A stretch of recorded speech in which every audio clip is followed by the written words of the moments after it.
Hi everyone, welcome to the Central Football Referees Online Referee Development Session number 2. My name is Anthony and I'm the Referee Manager at Central Football. Today we're going to look at Comet and how to enter and match events, complete a Laws of the Game quiz, and some videos. Look at the Comet. Match events into Comet. At the end of your match, you will need to enter in the match events from your game into Comet. This is how you will do this. You'll head to the OFC Comet website, enter in your username and password, and log in.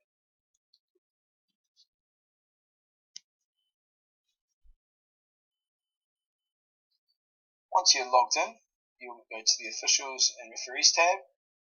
This is a drop-down tab, and you'll press My Next Matches. Here, you will then click on the match that you just refereed. And the first step you'll do is enter in the half-time and full-time score. I do this by pressing Edit,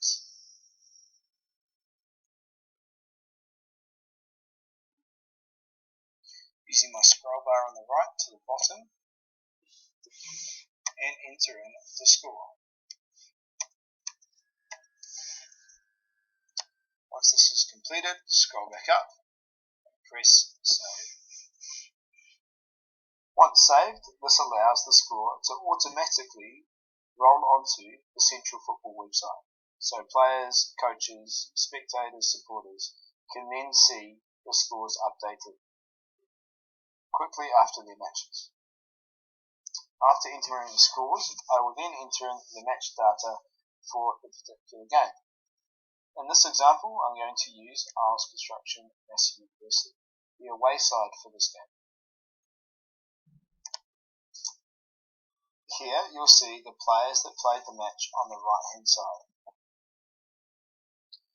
If a player had scored a goal, for example, let's say it was number 7, you'd click on the player's name, enter the minute in which the goal was scored, press Goal, and then press Save. You will see now there is a soccer ball icon which shows that the player has scored a goal in the 25th minute. If a player has received a yellow card in the game, you click on the player, enter in the time of the yellow card, press Yellow Card, and choose the particular sanction time, and then press Save.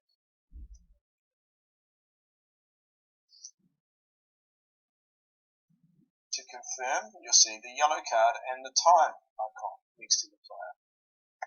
If a player has been sent off in a match, you'll enter in the time, the red card,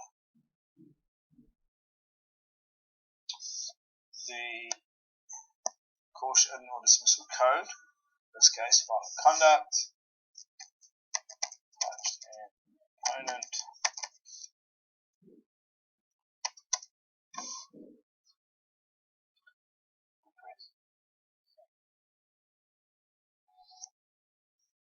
and you'll see the red card and the time.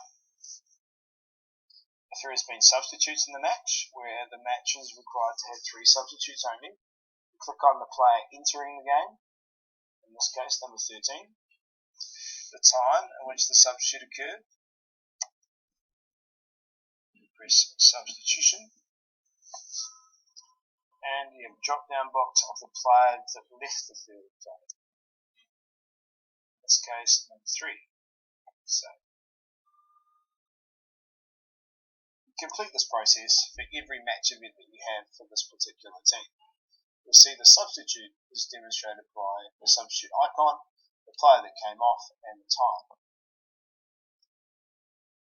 If you have your device at the match and a coach comes to you before the game and says that a player has been injured or cannot make the match, you can make those changes pitch side if you have your device available.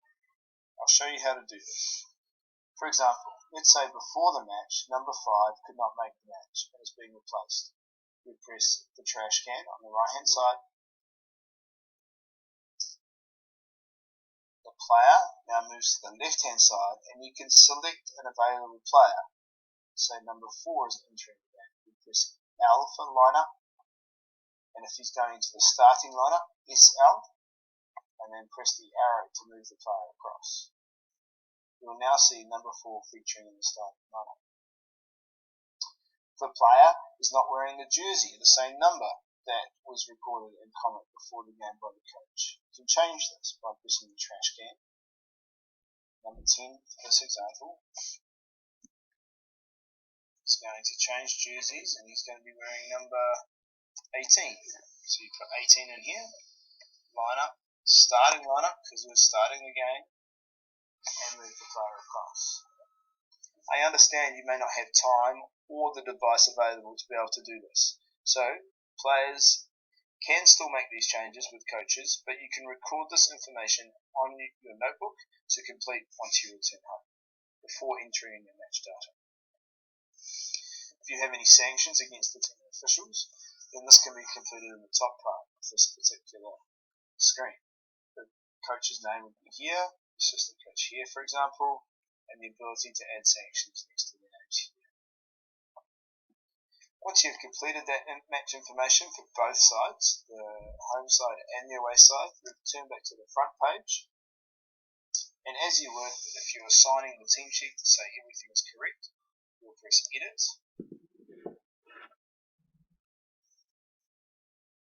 You'll then press played, and then press played again. And that way we know that the match information you have entered is correct, and this will be sent to the competitions manager. Again, if you have any questions about how to enter match events, please do not hesitate to make contact with me, Anthony at centralfootball.co.nz. Now let's take a look at the rules of the game quiz. There'll be 5 multi-choice questions. Questions will be read out displayed on the screen. Then there'll be 5 video analysis clips. I'll talk through those as they come up. We'll provide 20 seconds per question and record your answer on your own piece of paper. Let's see if you can get 10 out of 10 and treat yourself to something from your own chocolate box. Question 1. A player uses lenses to see properly, but during half-time she loses one of them. The player wants to continue to play with sports spectacles. Is this allowed? A. Yes, sports spectacles are permitted. B. Only lenses are allowed. C. Only if the glasses are on the approved FIFA list of spectacles. Or D. Only if the opposing team captain agrees.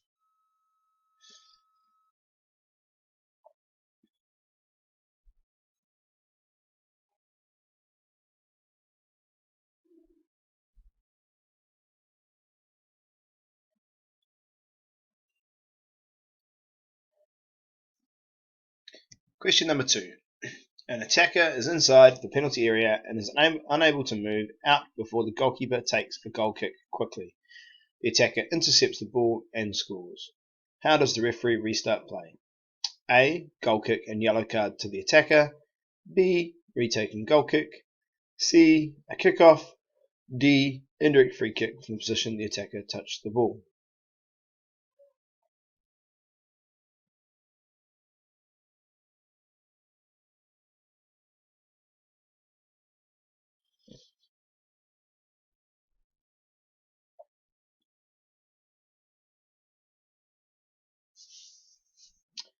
Question 3.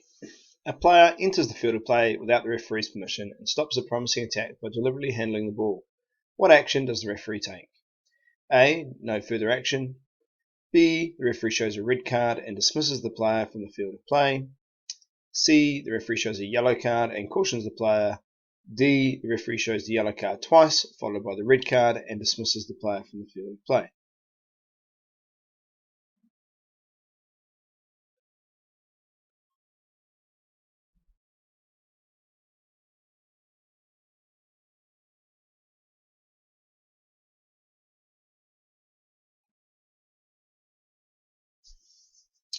Question number 4. A player is not in an offside position if they are level with who at the time the ball is last touched or played by a teammate? A. The second most rear defender. B. The last 2 rear opponents. C. The goalkeeper. D. Any teammate.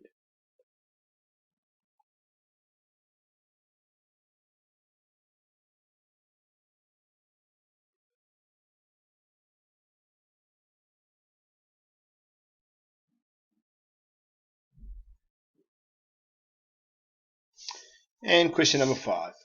When is a penalty kick completed? A. When the ball stops moving. B. When the ball goes out of play.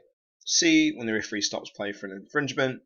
D. The kick is completed when the ball stops moving, goes out of play, or the referee stops play for any offence.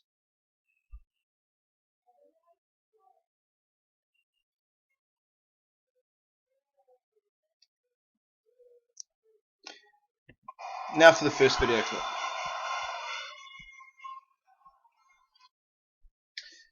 Your options for answers are no foul, no card, direct free kick only, direct free kick and yellow card, or direct free kick and red card.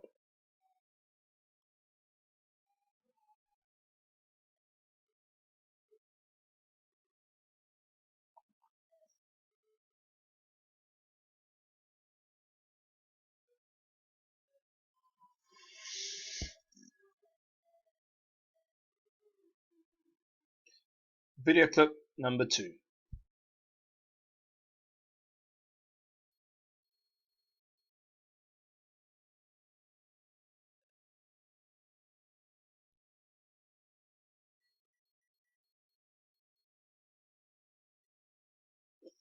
Possible answers: no foul, no card, direct free kick only, direct free kick and yellow card, or direct free kick and red card. Video number 3.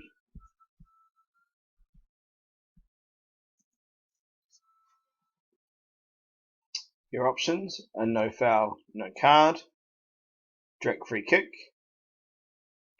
and yellow card, or direct free kick and red card.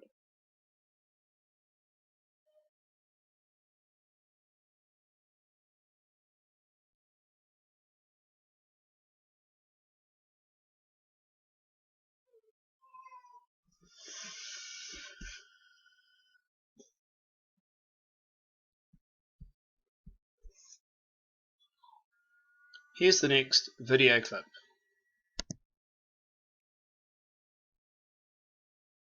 Options are direct free kick only, direct free kick yellow card, direct free kick red card. Only 3 options, as I think you'll agree this is all a foul. Direct free kick only, direct free kick, yellow card, or direct free kick and red card.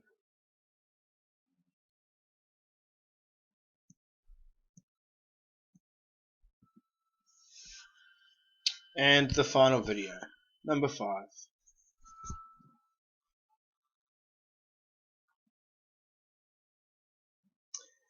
The options in this clip are no foul, no card, direct free kick only, direct free kick and yellow card, or direct free kick and red card.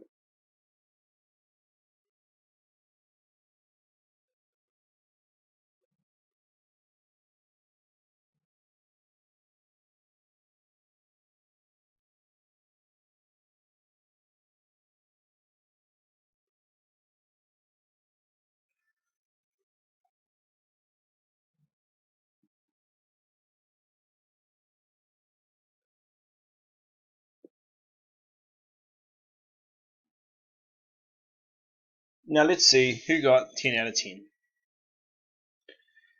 Answer to 1 is A. Yes, sports spectacles are permitted. Answer to question 2, C. A kickoff. Due to the attacker not having time to move out of the penalty area before the goal kick is taken, the ball is in play when the goalkeeper kicks or moves the ball. Therefore, the goal is awarded and a kickoff is the restart. Answer to question 3. The referee shows the yellow card twice, followed by the red card, and dismisses the player from the field of play. The answer is D. There are 2 cautionable offences committed by the same player. The first offence is entering the field of play without the referee's permission. The second offence is stopping the promising attack by deliberately handling the ball. Question number 4. The answer is A, the second most red offender.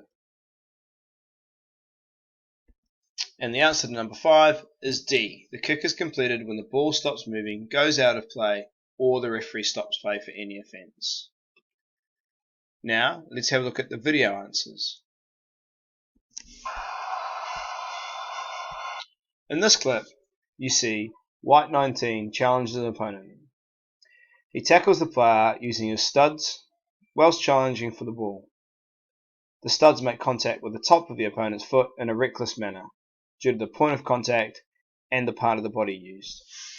The expected outcome is a direct free kick and yellow card for a reckless tackle, disregard for the safety of the opponent or the consequences for his challenge.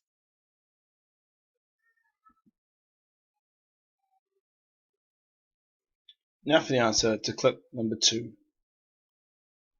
In this clip you see the referee take up a position to look at the drop zone from the kick from the goalkeeper.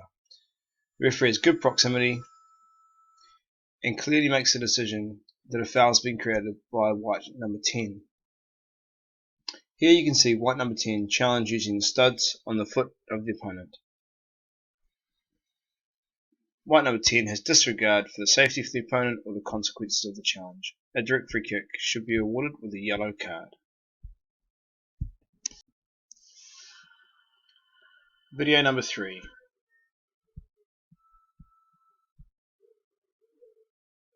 In this clip, you see yellow 13 in possession of the ball. He dribbles somewhat and then takes a heavy touch. He then initiates contact with the opponent. There is no foul committed here by the defending player.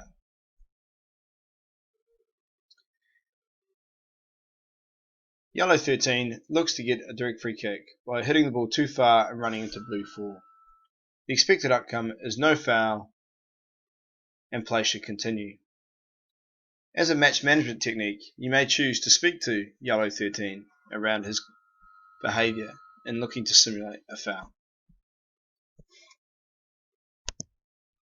In this clip, you can see the ball between two players. This should always heighten the awareness of the referee. We see in the replay, the Croatian player uses studs on the opponent of Argentina. Here, black 18 steps over the ball and makes contact with the middle of the shin of blue 18. This tackle is serious foul play. The studs are used, the level of force is medium to high, the point of contact is in the middle of the shin. A direct free kick and a red card would be the appropriate outcome. Here there is a diagonal pass by the team in red and black. The goalkeeper advances and challenges his opponent in a careless manner. We need to consider the considerations for denying an obvious goal scoring opportunity. The distance between the ball and the goal is quite close. The defender's location and the number of defenders are 3 to 4 defenders located in line with or behind the challenge. There is no goalkeeper in the goal. Does the player have control of the ball or opportunity to regain control of the ball? Yes, they do. What is the direction of the play when the challenge is made? In this case, this is where the question mark comes. The direction of the play is towards the corner flag, on the angle. Therefore, it is not an obvious goal scoring opportunity. A yellow card should be shown and a direct free kick awarded for a foul that stops a promising attack. How well did you go? Did you get 10 out of 10 this week? Let me know if you did. Now let's take a look at Law 12, handball. What are the 3 occasions when it is offence to handle the ball? Record these now. It is an offence when a player deliberately touches the ball with their hand or arm, including moving the hand or arm towards the ball. When a player gains possession, control of the ball after it has touched their hand or arm, and then scores in the opponent's goal or creates a goal scoring opportunity. And it is an offence if a player scores in the opponent's goal directly from their hand or arm, even if it is accidental. There are some clear changes there for the 2019-2020 laws of the game.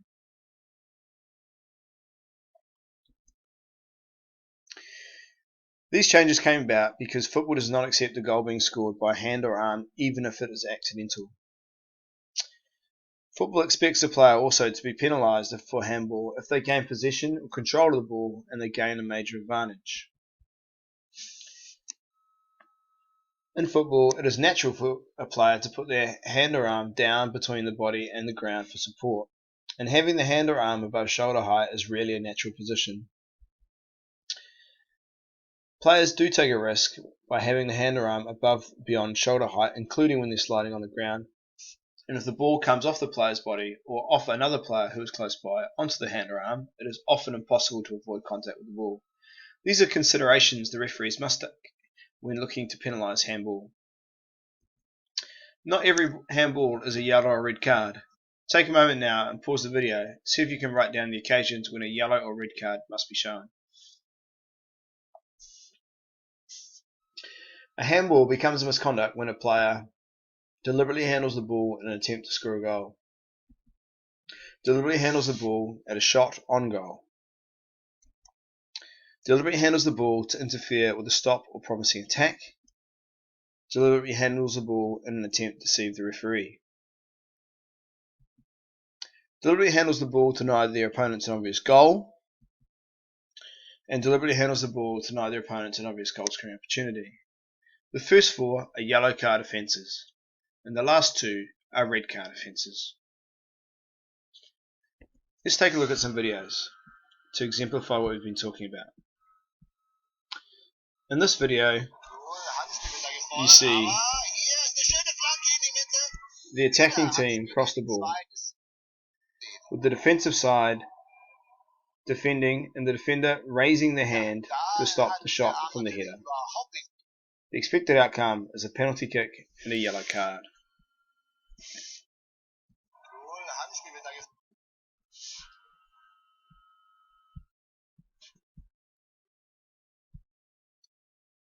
In this video, you see the white team attacking. The yellow team defender places out their right foot to control the ball. The ball comes up off their foot and makes contact with the arm, which is extended for balance. Due to the ball coming off his own foot and playing the arm, which is in a natural position for the action, the expected outcome in this case would be continue to play and no offence has been committed, as the ball has come up off his own body.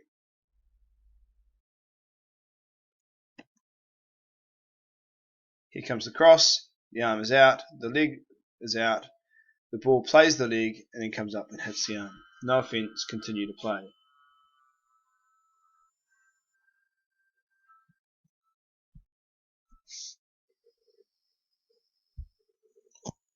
Football does not expect a team gaining an advantage from a handball, even if it is accidental.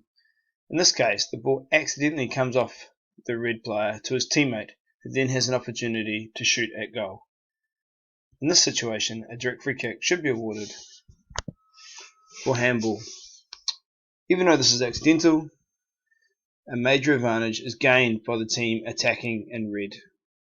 Play should be stopped and a direct free kick awarded.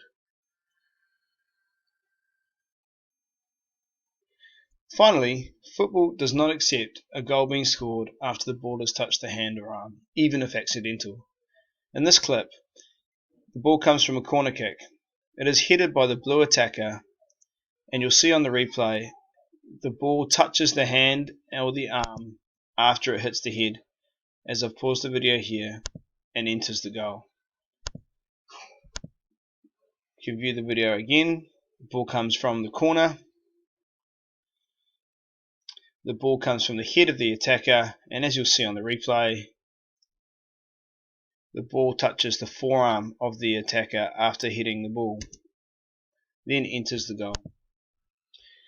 Even though this is accidental, a direct free kick should be awarded to the defensive side. Thank you once again for taking the time to invest in your refereeing passion.